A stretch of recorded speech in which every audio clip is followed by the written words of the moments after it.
Welcome to the 62nd update with the Royal Air Force from 903 Expeditionary Air Wing at RAF Akrotiri.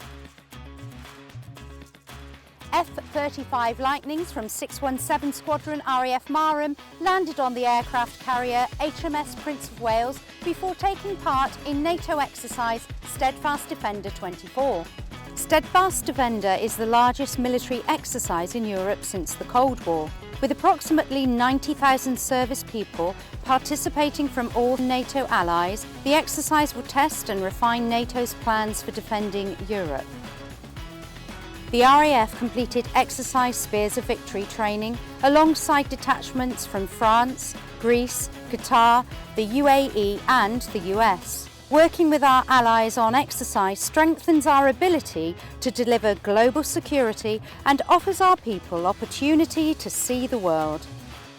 A Royal Australian Air Force E-7 Wedgetail had a pit stop at RAF Lossiemouth following deployment in Germany. The crew were welcomed by personnel from 8 Squadron. The aircraft departed on its journey back to Australia the following day.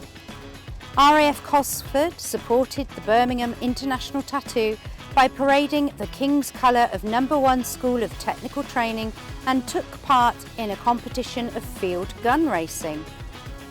The RAF Aerobatic Team, the Red Arrows, have announced their 60th birthday Diamond Anniversary campaign with special artwork, a new 9 aircraft show and an overseas tour to Canada to help mark the centennial of the Royal Canadian Air Force.